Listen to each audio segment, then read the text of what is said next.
à tous. Bon, aujourd'hui on va faire la révision sur un Peugeot Partner, un Litis HDI. C'est vrai que j'en fais pas beaucoup des vidéos sur les révisions. Donc bon, on va essayer d'en faire quelques-unes quand même, hein, il en faut pour tout le monde. Donc voilà, on va remettre les mises à zéro, la révision. Donc on appuie sur ce bouton là. On reste appuyé, on met le contact. Ensuite on attend. Regarde. On attend le décompte.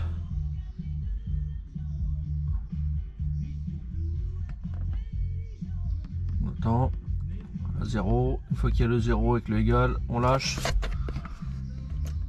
On coupe, on remet et ça met révision dans 25 000. Donc on coupe le contact, on reste appuyé sur le bouton, on met le contact en restant toujours appuyé sur le bouton. Et puis après on attend le décompte.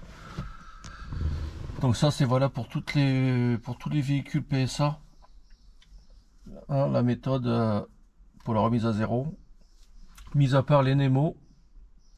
Les Nemo, je crois que c'est l'équivalent chez Peugeot, c'est Beeper. Les Jumper. Mis à part ça, tous les autres véhicules ça se fait manuellement.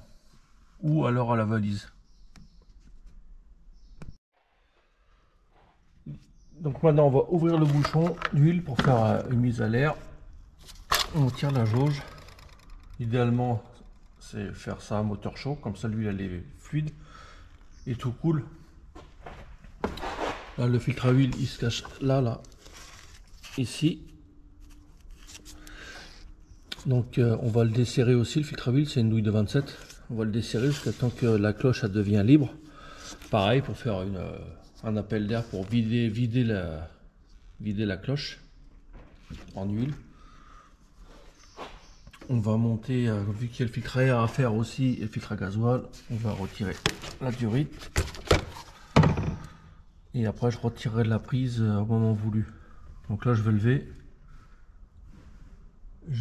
Et puis je vais m'en remettre en vidange. Une fois qu'on l'a levé, on jette un coup d'œil sur l'état des pneus. Voilà, le témoin, on le voit, il est là, il y a encore de la marge.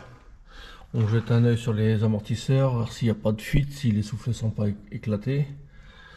Là, si on n'arrive pas à voir à travers l'état des plaquettes. Là, on voit qu'ils sont encore bonnes. Hein.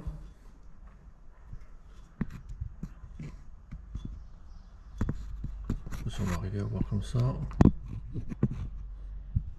Peut-être par là, par là, ouais. Là, on voit qu'ils sont bonnes. Hein. On aura plus de la moitié. Enfin, il reste plus de la moitié encore. On fait pareil, on regarde s'il n'y a pas de jeu dans les articulations. Là, pareil, à l'arrière, l'état des pneus. Sur les flancs, on regarde s'il n'y a pas de coup de trottoir, s'il n'y a pas d'hernie. Les plaquettes, pareil. On jette un œil.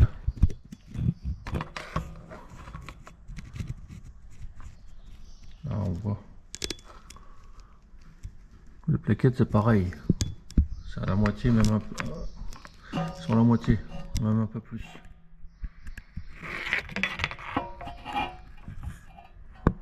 Comme ça, on va voir. Donc là, on fait ça des deux côtés. Et puis après, on va la lever pour mettre en vidange. Donc là, on est sous le véhicule. On regarde l'état des soufflets de cardan. S'il n'y en a pas de percé ou déchiré. Pareil pour là, celui-là. On regarde l'état de la courroie, l'accessoire, si elle n'est pas craquelée. S'il n'y a pas de fuite.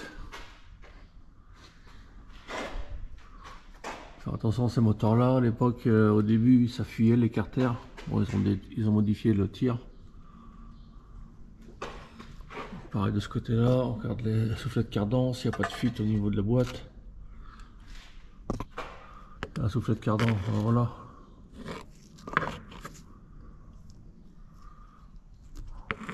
Et un soufflet de cardan à faire. Regarde.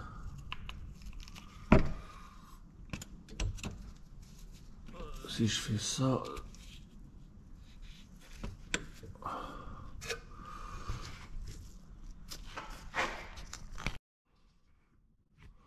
là je viens de braquer la roue.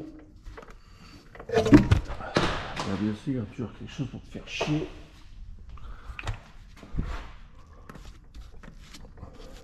Tiens, on dirait qu'il y a déjà eu de la pâte à... Il y en a qui a déjà embouché de la pâte à joint, tiens.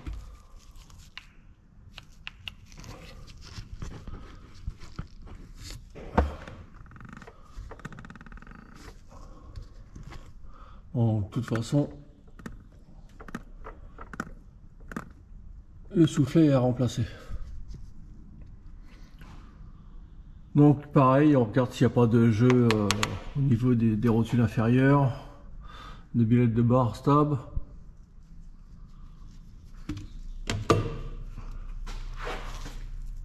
Voilà, on les prend comme ça de haut en bas, on force pour voir s'il y a on ressent du jeu de chaque côté. Et puis après je prends une barre pour voir si je vois la rotule bouger. Donc là on continue, on regarde l'état de l'échappement.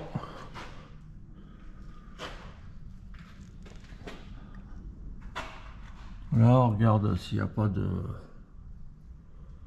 de fuite nulle part. C'est des utilitaires, des fois ça va sur les chantiers, donc ça arrache tout. Pareil, on regarde l'intérieur des pneus. Il y a une trace, on dirait qu'il y a quelque chose qui est venu frotter.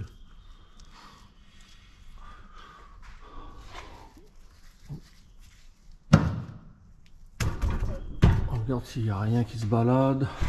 Là pareil. L'échappement, on regarde s'il touche nulle part. S'il n'y a pas de cylindre bloc de mort ou quoi que ce soit. On regarde l'état des flexibles de frein, tamponnier. Vu qu'on a un pont, on va en profiter. Hein. Là on voit que ça c'est... Mais bon, c'est pas méchant. La protection du câble de frein à main, là où c'est pas grave. Flexible de frein. Là on regarde si c'est pas craquelé ou coupé. Là on regarde pareil des deux côtés. Il faut bien le bouger pour voir s'il n'y a pas de coupure. Pareil à l'avant. Là on regarde bien.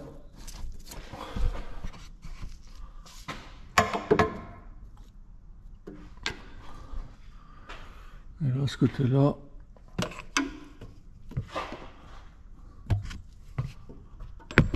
On va bien regarder.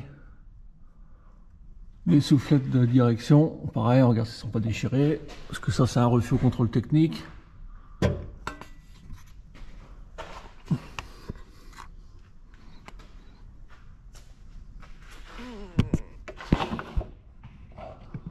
je suis braqué, on va pas bien voir, mais... Allez, je vais en vidange, on tire le bouchon là, c'est du 21. On laisse couler, en attendant je vais faire la pression des pneus. Et puis après on passe en haut. Voilà, quand l'huile elle est bien chaude, ça coule bien. Alors, on voit que c'est bien fluide. Là on voit mieux le filtre à huile. Bon, j'ai descendu la voiture hein, pendant que je vais remplacer le filtre à air et le filtre à gasoil, ça va continuer de couler. Pour avoir plus de place, il faut retirer le conduit qui est là. Donc il faut juste le tourner d'un quart. Voilà, il rentre là-bas, il rentre ici, donc il faut juste le tourner. Il faut le tourner d'un quart. Là on a accès au filtre à huile. Je vais le desserrer, continuer de le desserrer encore. Je vais le laisser. Et puis là, je vais m'occuper du filtre à air et du filtre à gasoil.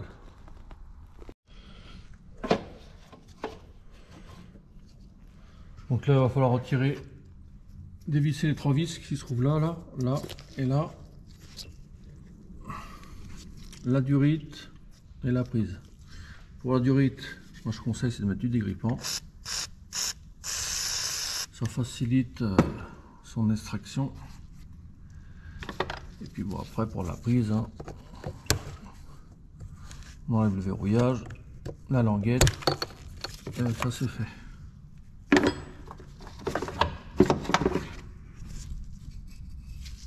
Avec une pince multiprise, on vient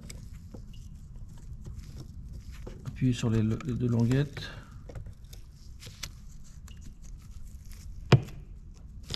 On aime bien ça quand ça va bien venir.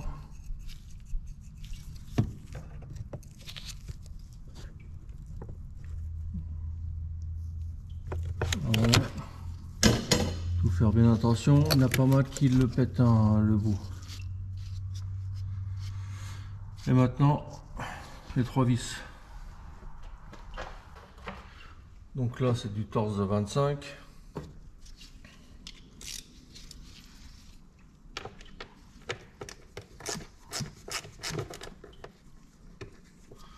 On va mettre le bouchon pour rien faire tomber dedans.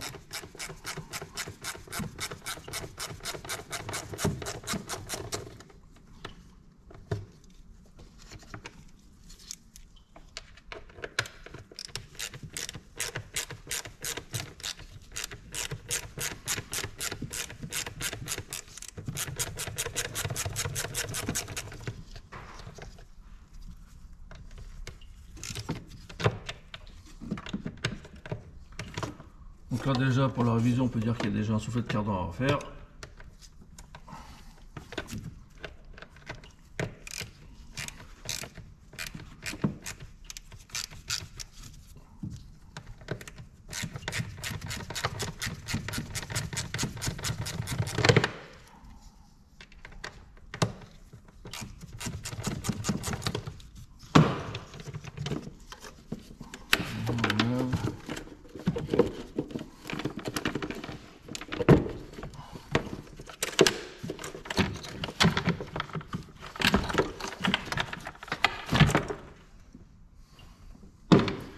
Après ça on peut l'enlever, hein, ça gêne. Hein. Il y a juste les 2 vis de torse de 20 et puis on peut le mettre sur le côté.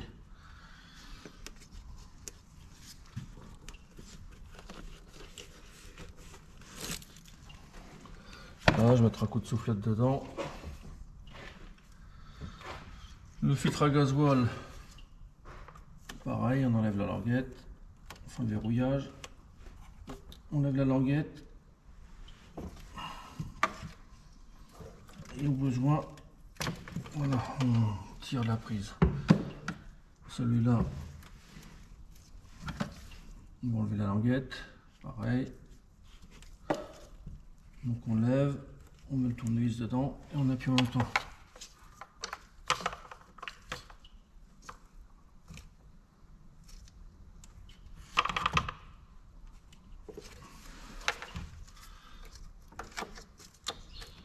Voilà, ça on met sur le côté.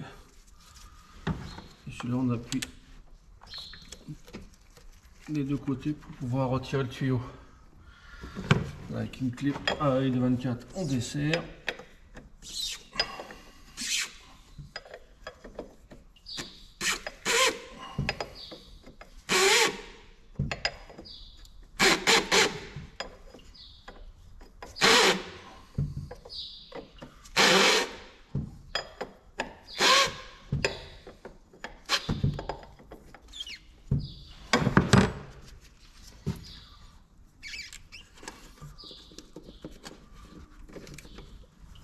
Voilà, bah tiens, on va se servir du vieux filtre à air pour mettre ça dessus.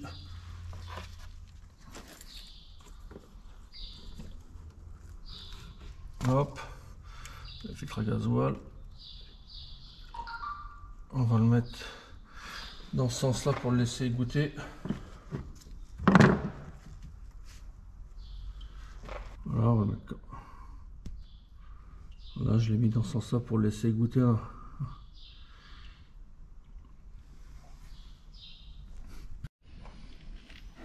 Donc en attendant, on va retirer le filtre à huile. Donc on dévisse, maintenant ça devrait pas couler. On fait attention au durite, la durite de dépression de turbo. C'est un peu serré. Donc on enlève, il suffit de tirer dessus pour l'enlever de la cloche. On en retire le vieux joint, on remonte le neuf avec de la graisse. et puis on se retrouve après. Donc là le filtre à huile il est remonté, il est resserré, donc on le visse à la main. Faites bien attention, si jamais vous remontez, vous avez le voyant de pression d'huile qui s'allume, c'est que le téton a été mis à côté et donc il est tordu. Donc il faudra le redresser à la main ou alors le remplacer. On va faire bien attention à ce point là. Donc maintenant le filtre à gasoil, on va l'enlever. Je vais remettre l'autre. Donc là voilà, on va enlever le vieux joint. Donc il suffit de l'attraper, de le pincer, on enlève.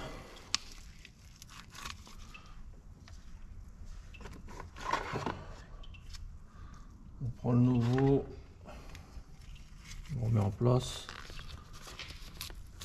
Fais bien attention qu'il soit dans la gorge.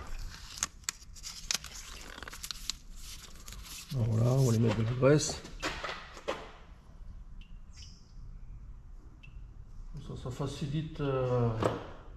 Ça facilite leur montage. Et puis c'est sympa pour le prochain quoi. On met le filtre à gasoil.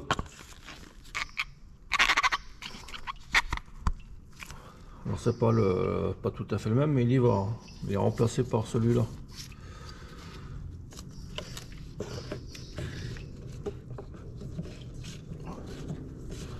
Et puis voilà, il n'y a plus qu'à visser.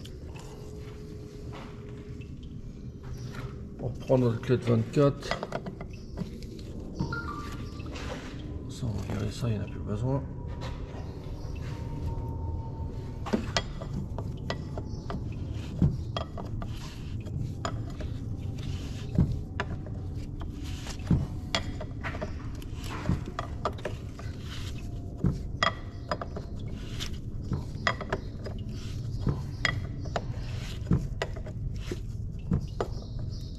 Voilà, là on est à fond. On a une encoche ici et l'encoche du support filtre à gasoil là, donc dès qu'on arrive en face, dès qu'on arrive en butée, c'est fini, c'est vissé.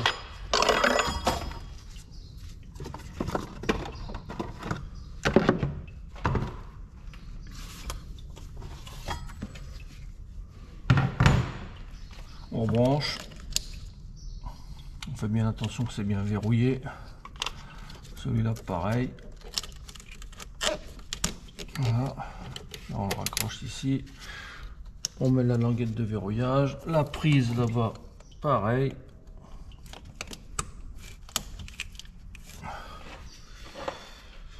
Le filtre à air maintenant.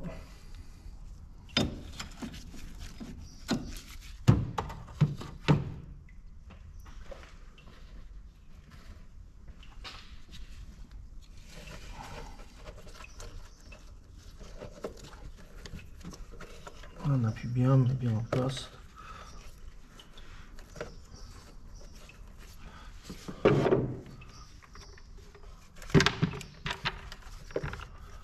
On va faire attention aux languettes qui rentrent bien dans le filtre à air au fond.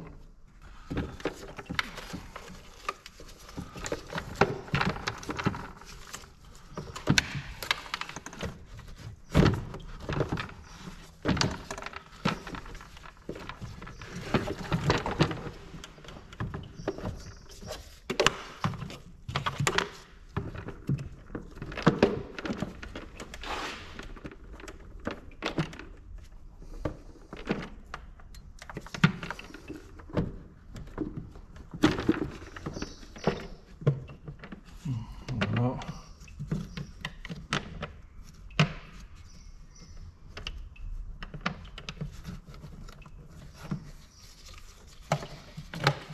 Attention de bien ressortir le tuyau là.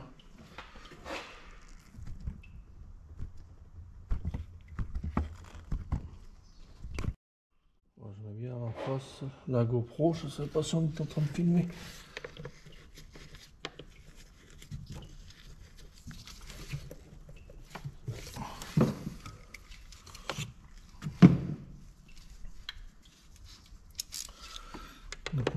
serre.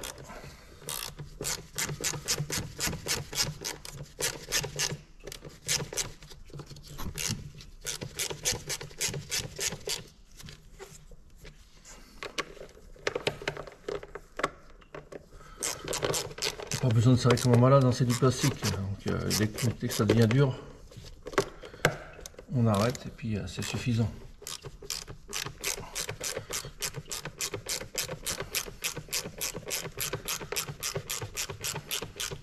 Sinon après on arrache le plastique et la vis ça ne tient plus.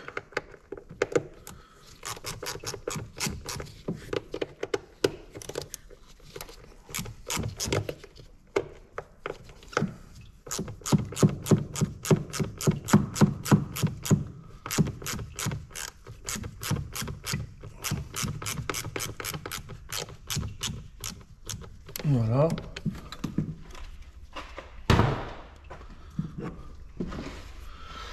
On remet la prise du débitmètre. On n'oublie pas le verrouillage. Là, le tuyau, on le remanche. On va profiter pour mettre la durite en même temps.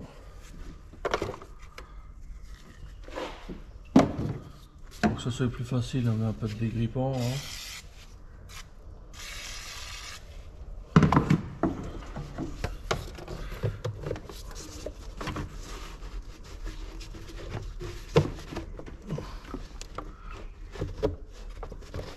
Voilà. Faut vraiment les mettre les deux en même temps.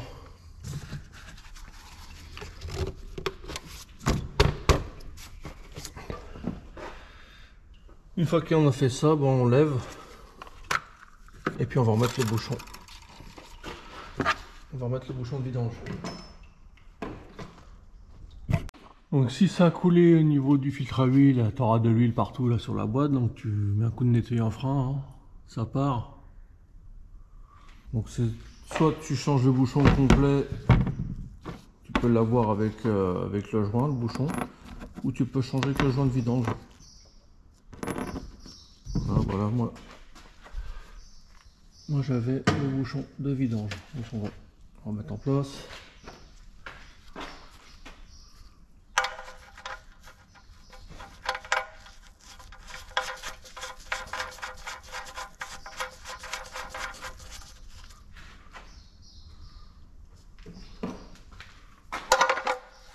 Donc la clé à œil de 21, c'est suffisant. Voilà, pas besoin de le serrer fort. Enfin, pas besoin de le serrer qu'une rallonge. Et on n'a plus qu'à remettre l'huile et puis c'est terminé. Là j'ai rempli l'huile moteur. Donc tu vas sûrement trouver des sites qui diront de mettre 3,75, tu mets 4 litres d'office. Voilà, avant on mettait 4 litres et il n'y avait pas de souci, donc c'est 4 litres. Tu mets 4 litres et au moins il n'y aura pas de souci de turbo. Surtout sur les premières générations. Donc là, je vais démarrer vu que j'ai changé le filtre à huile, le filtre à gasoil, pour pouvoir remplir le filtre à huile. On va contrôler le niveau, mais de toute façon il sera bon. Hein.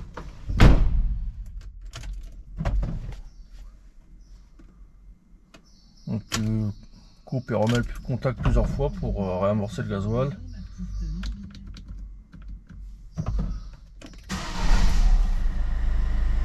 Voilà, tu laisses tourner.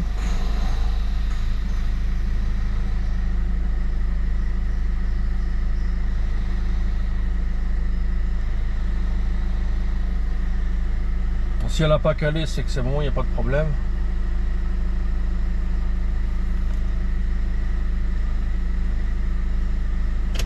Donc là on attend un peu, on va attendre un peu, on contrôle le niveau d'huile et puis après ça sera bon.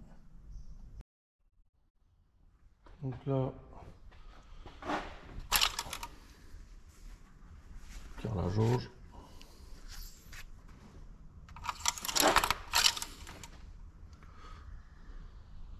Voilà où il est le niveau. Voilà, en mettant 4 litres. Il est là le niveau. Donc c'est bon, faut pas en mettre plus. 3,75 pour moi c'est pas assez, 4 litres c'est très bien. Alors voilà les amis, la vidéo touche à sa fin et bah, surtout le local et le pont, ça m'appartient pas, on me le prête. Je vous dis bah, à bientôt pour de nouvelles vidéos.